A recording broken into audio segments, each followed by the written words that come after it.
நம்ம Ashwin sweets and snacks export பண்றதுக்கு 7373041434 மற்றும் www.ashwinsweets.com கான்டாக்ட் பண்ணுங்க.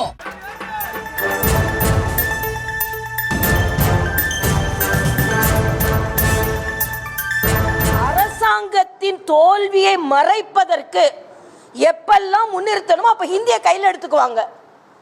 ஹிந்தியை கையில் எடுத்துக்கொண்டு நான் கேட்கிறேன், இதே தயாநிதி மாறன் ஹிந்தியில போஸ்ட் அடிக்கலன்னு சொல்லுங்க, ஓட்டு வேணும்னு சொல்லுங்க பார்க்கலாம். சுயநலத்திற்காக இவங்கெல்லாம் ஹிந்தியில போஸ்ட் அடிச்சாங்க, ஹிந்தியில பேசி ஓட்டு கேட்டாங்க. நாம அப்படி பஞ்சவந்தி மாதிரி கலர் மாறுறவங்க இல்லை. கலரை போட்டா கூட உண்மையான கலரை போட்டுக்குவோம், நாங்க கலரை மாத்திலாம் போட மாட்டோம் நாங்க. அதனால இன்னைக்கு முதலமைச்சர் பதற்றத்தில் இருக்கிறாரு. முதலமைச்சர் மட்டும் இல்ல, உங்க கூட்டணி கட்சிகளே பதற்றத்தில் இருக்கிறாங்க.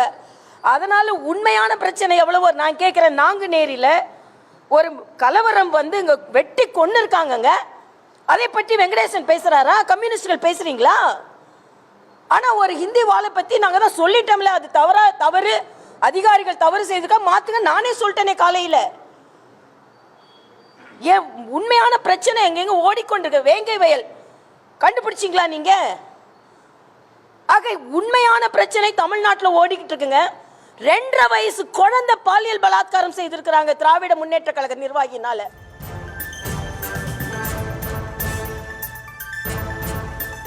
ஹிந்தியை திணித்தவர்களுடன் திமுக கூட்டணி வைத்திருப்பதாகவும், திமுகவினர் ஹிந்தியில் போஸ்டர் அச்சடித்தனர், ஹிந்தியில் ஓட்டு கேட்டார்கள், தங்களுக்கு தேவைப்படும் பொழுது ஒரு நிலைப்பாடு, ஹிந்தியை திணித்த காங்கிரஸ் கட்சியோடையே அவர்கள் கூட்டணி வைத்திருக்கிறார்கள் என முதலமைச்சரின் எதிர்ப்புக்கு பாஜகவின் மூத்த தலைவர் தமிழிசை சவுந்தரராஜன் பதிலடி கொடுத்திருக்கிறார். அது தொடர்பான காட்சிகளை பார்க்கிறோம். மத்திய அரசு எல்லா மொழிகளுக்கும் உரிய அங்கீகாரத்தை கொடுத்து கொண்டுதான் இருக்கிறது. ஆனா நீங்க மத்தியில் ஆட்சியில் நடக்கும்போது எப்படி இருந்தீங்க? இந்திய எதிர்ப்பு போராட்டத்தில் இந்திய திணித்தவர்களோடு இன்னைக்கு நீங்க கூட்டணி வைத்துக் கொண்டு இருக்கிறீர்கள். அதே முதல்ல புரிஞ்சு கொள்ளுங்க. ஆக உண்மையிலேயே நீங்கள் யார் ஹிந்தி எதிர்ப்பு, யாரை எதிர்த்தீர்கள்? காங்கிரஸ் எதிர்த்தீங்க.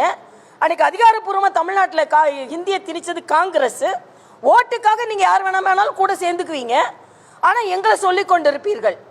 மரியாதைக்குரிய பாரத பிரதமர் அவர்கள் இன்னைக்கு ஆதிச்சநல்லூர் அகழ்வாராய்ச்சியை நாங்க வெளியே கொண்டு வரணும்னா கீழடி என்னாச்சுன்னு கேட்க வேண்டியது.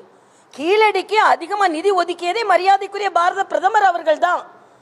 ஆக நீங்க உங்களோட தோல்வியை மறைப்பதற்கு மறுபடியும் மொழி பிரச்சனையை எடுத்து வந்தால் நிச்சயமாக மக்கள் அதை ஏற்றுக்கொள்ள மாட்டார்கள் என்பதை நான் தெளிவு. நம்ம Ashwin sweets and snacks export பண்றதுக்கு 7373041434 மற்றும் www.ashwinsweets.com கான்டாக்ட் பண்ணுங்க.